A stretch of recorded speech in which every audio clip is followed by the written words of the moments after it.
ನಮಸ್ಕಾರ ಸ್ನೇಹಿತರೆ, ನಾನು ಇವತ್ತಿನ ತರಗತಿಯಲ್ಲಿ ಪ್ರೌಢಶಾಲಾ ಶಿಕ್ಷಕರ ನೇಮಕಾತಿಗೆ ಸಂಬಂಧಪಟ್ಟಾಗಿರ್ತಕ್ಕಂಥ ಜನರಲ್ ಇಂಗ್ಲೀಷ್ಗೆ ಸಂಬಂಧಪಟ್ಟಾಗಿರ್ತಕ್ಕಂಥ ಸಿಲೆಬಸ್ ಕಾಪಿ ಹೇಳ್ತಾ ಹೋಗ್ತೀನಿ. ಇಲ್ಲಿ ಫಸ್ಟು ಯಾವ ರೀತಿಯಾಗಿರ್ತಕ್ಕಂಥ ಕೇಳ್ತಾರೆ ಅನ್ನೋದಾದರೆ ಫ್ರೆಂಡ್ಸು, ಪಾರ್ಟ್ಸ್ ಆ್ಯಂಡ್ ಸ್ಪೀಚ್ ಬಗ್ಗೆ ಕೇಳ್ತಾರೆ. ಅಲ್ಲಿ ಸಂಪೂರ್ಣವಾಗಿ ನೀವು ಒಂದು ಇಂಗ್ಲೀಷ್ಗೆ ಗ್ರಾಮರ್ ಸಂಬಂಧಪಟ್ಟಾಗಿರ್ತಕ್ಕಂಥ ಪುಸ್ತಕವನ್ನು ತೆಗೆದುಕೊಂಡು ಓದಬೇಕಾಗುತ್ತದೆ. ಉದಾಹರಣೆ ರನ್ ಆ್ಯಂಡ್ ಮಾರ್ಟಿನ್ ಪುಸ್ತಕವನ್ನು ತೆಗೆದುಕೊಂಡ್ರೆ ಎಲ್ಲ ಇವು ಪಾಯಿಂಟ್ಗಳು ಕವರ್ ಆಗ್ತವೆ ಅಂತ ಹೇಳ್ತೀನಿ. ಜೊತೆಗೆ ಇಂಗ್ಲೀಷ್ ಗ್ರಾಮರ್ ಪುಸ್ತಕ ಅಂದರೆ ಈಗ ನೀವು KTBS ಆಗಿರ್ಬೋದು, NCERT ಬುಕ್ಸ್ ಹಿಂದ್ಗಡೆ ಅಂದರೆ ಜನರಲ್ ಇಂಗ್ಲೀಷ್ ಸಂಬಂಧಪಟ್ಟಾಗಿರ್ತಕ್ಕಂಥದ್ದು ಅಲ್ಲಿ ಗ್ರಾಮರ್ ಕೊಡುತ್ತಾರೆ, ಅವನು ಕೂಡ ನೀವು ಓದಬೇಕು. ನೆಕ್ಸ್ಟು ವರ್ಬ್ ಬಗ್ಗೆ, ಅಲ್ಲಿ ಟೆನ್ಸು, ಟೈಮು ಮತ್ತು ವರ್ಬ್ ಯಾವ ರೀತಿ ಇರ್ತಕ್ಕಂಥ ಕ್ರಿಯೇಟ್ ಆಕ್ಕವು, ಅಪ್ಲೈಡ್ ಆಗ್ತವೆ ಅನ್ನೋದ್ರ ಬಗ್ಗೆ ನೀವು ಓದಬೇಕು. ಸಂಪೂರ್ಣವಾಗಿ ವರ್ಬ್ ಬಗ್ಗೆ ನೀವು ತಿಳಿದುಕೊಳ್ಬೇಕಾಗುತ್ತದೆ. ನೆಕ್ಸ್ಟು ಆರ್ಟಿಕಲ್ಸ್ ಬಗ್ಗೆ, ಆರ್ಟಿಕಲ್ಸ್ ಏನದವು ಅದ್ರ ಬಗ್ಗೆ ಯಾನು ಏನದವು, ಎಲ್ಲಿ ಫಾರ್ಮ್ ಕ್ರಿಯೇಟ್ ಆಗವು ಅಂದರೆ ಸೆಂಟೆನ್ಸ್ ಮಾಡೋ ಮುಂದೆ ಯಾವ ರೀತಿ ನಾವು ಆರ್ಟಿಕಲ್ಸ್ ಯೂಸ್ ಮಾಡಬೇಕು ಅವನು ಸಂಪೂರ್ಣವಾಗಿ ಕೂಡ ಓದಬೇಕಾಗುತ್ತದೆ. ನೆಕ್ಸ್ಟು ಕಲೆಕ್ಷನ್ ಬಗ್ಗೆ ಓದಬೇಕು. ಕಲೆಕ್ಷನ್ ಕೂಡ ಅಲ್ಲಿ ಸಂಪೂರ್ಣವಾಗಿ ಸೆಂಟೆನ್ಸ್ ಅರ್ಥ ಸಂಪೂರ್ಣವಾಗಿ ಓದಬೇಕು. ನೆಕ್ಸ್ಟು ಪ್ರೊನೌನ್ಸಿಯೇಷನ್ ಬಗ್ಗೆ, ಅಲ್ಲಿ ಪ್ರೊನೌನ್ಸಿಯೇಷನ್ ಬಗ್ಗೆ ಅಲ್ಲಿ ನೇಚರ್ ಆಫ್ ದ ಸೌಂಡ್ಸ್ ಆಗಿರ್ಬೋದು, ವೆಲ್ಸ್ ಆಗಿರ್ಬೋದು ಮತ್ತು ಕಾನ್ಸ್ಟಾಂಟ್ ಆಗಿರ್ಬೋದು, ಸ್ಟ್ರೆಸ್ಸು ಮತ್ತು ನೋ ಸೆನ್ಸ್ ಆಗಿರ್ಬೋದು, ಇವು ಸಂಬಂಧಪಟ್ಟಾಗಿರ್ತಕ್ಕಂಥದ್ದು ಅಲ್ಲಿ ಕೇಳ್ತಾ ಹೋಗ್ತೀನಿ. ಅವನ್ನೆಲ್ಲ ಏನು ಮಾಡಬೇಕು, ಓದಬೇಕಿದೆ.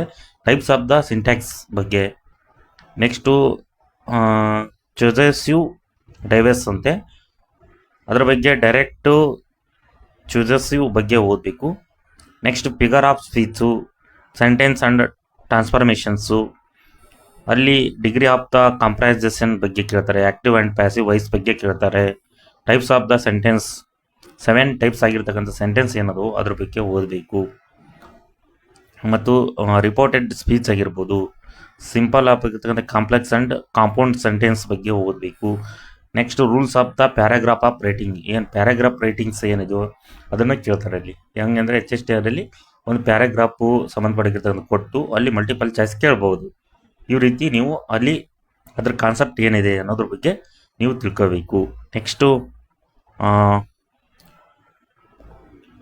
ಫಂಕ್ಷನ್ಸ್ ಮಾರ್ಕ್ಸ್ ಬಗ್ಗೆ ಕೇಳ್ತಾರೆ.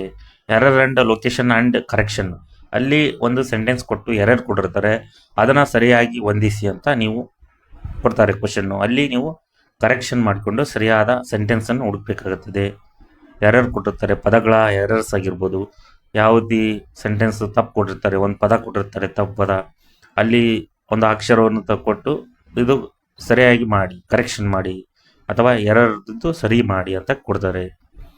ನೆಕ್ಸ್ಟು ಐಡಿಯಮ್ಸ್ ಆ್ಯಂಡ್ ಪೇರ್ಸ್ ಬಗ್ಗೆ ಓದಬೇಕು ಮತ್ತು ಕ್ಲಾಸಸ್ ಟೈಪ್ಸ್ ಬಗ್ಗೆ ಓದಬೇಕು. ಒಟ್ಟು ಸಂಪೂರ್ಣವಾಗಿ ನೀವೇನಪ್ಪ ಅಂದರೆ ಇಂಗ್ಲೀಷ್ಗೆ ಸಂಬಂಧಪಟ್ಟಾಗಿರ್ತಕ್ಕಂಥದ್ದು ನೀವು ಒಂದು ಗ್ರಾಮರ್ ಓದಲೇಬೇಕಾಗ್ತದೆ. HSTRಗೆ ನಾನು ಓದಬೇಕನ್ನೋರು ಇಂಗ್ಲೀಷ್ ಸಬ್ಜೆಕ್ಟ್ ಕೂಡ ಒಂದು ಕಾಮನ್ ಸಬ್ಜೆಕ್ಟ್ ಆಗಿದೆ, ಪೇಪರ್ ಒನ್ನಲ್ಲಿ ಬರ್ತದೆ. ನಾನು ಇಂಗ್ಲೀಷ್ ಅಲ್ರಿ, ನಮ್ಮದು ಬೇರೆ ಸಬ್ಜೆಕ್ಟ್ ಇದೆ ಅಂದರೆ ಆಗಲ್ಲ. ಪೇಪರ್ ಒನ್ನಲ್ಲಿ ಎಲ್ಲರಿಗೂ ಇಂಗ್ಲೀಷ್ ಇದ್ದೇ ಇರುತ್ತೆ, ಹಾಗಾಗಿ ಎಲ್ಲರೂ ಇಂಗ್ಲೀಷ್ ಬಗ್ಗೆ ನೀವು ಓದಬೇಕಾಗುತ್ತದೆ. ಗ್ರಾಮರ್ ಬೇಕೇ ಬೇಕು. ಹಾಗಾಗಿ ನಾನು ಹಲವಾರು ರೀತಿಯಾಗಿರ್ತಕ್ಕಂಥ ಇಂಗ್ಲೀಷ್ಗೆ HSTR ಸಂಬಂಧಪಟ್ಟಾಗಿರ್ತಕ್ಕಂಥದ್ದಾಗಿರ್ಬೋದು, ಶಿಕ್ಷಕರ ನೇಮಕಾತಿಗೆ ಸಂಬಂಧಪಟ್ಟಾಗಿರ್ತಕ್ಕಂಥ ಎಲ್ಲ ಸಿಲೆಬಸ್ ಕಾಪಿ ಹೇಳ್ತಾ ಹೋಗಿದ್ದೀನಿ. ಜೊತೆಗೆ ಬುಕ್ ಲಿಸ್ಟು ಮತ್ತು ಎಕ್ಸಾಮ್ ಪ್ಯಾಟ್ರನ್ನು, ಅಪ್ಡೇಟ್ ವಿಷಯ, ಎಕ್ಸಾಮ್ ಏನು ಕಾಂಪಿಟೇಟಿವ್ ಎಕ್ಸಾಮ್ಗೆ ಏನು ಸಂಬಂಧಪಟ್ಟಾಗಿದೆ ಶಿಕ್ಷಕರ ನೇಮಕಾತಿಗೆ ಎಲ್ಲವನ್ನೂ ನಾನು ಅಪ್ಲೋಡ್ ಮಾಡ್ತಾ ಹೋಗಿದ್ದೀನಿ. ಹಾಗಾಗಿ ಎಲ್ಲರೂ ಈ ಚಾನಲನ್ನು ಯಾರ್ಯಾರು ಹೊಸದಾಗಿ ನೋಡ್ತಿದ್ರು ಎಲ್ಲರೂ ಸ್ನೇಹಿತರು ಸಬ್ಸ್ಕ್ರೈಬ್ ಮಾಡ್ಕೊಳ್ಳಿ. ಜೊತೆಗೆ ಲೈಕ್ ಮಾಡಿ, ಕಾಮೆಂಟ್ ಮಾಡಿ, ನಿಮ್ಮ ಫ್ರೆಂಡ್ಸಿಗೂ ಶೇರ್ ಮಾಡಿ ಅಂತ ಹೇಳ್ತಾ ನಾನು ಮುಂದಿನ ತರಗತಿಯಲ್ಲಿ ಇದಕ್ಕೆ ಸಂಬಂಧಪಟ್ಟಾಗಿರ್ತಕ್ಕಂಥ ಇನ್ನೂ ಉಳಿದಿರ್ತಕ್ಕಂಥ ಸಿಲೆಬಸ್ ಹೇಳ್ತಾ ಹೋಗ್ತೀನಿ. ಧನ್ಯವಾದಗಳು.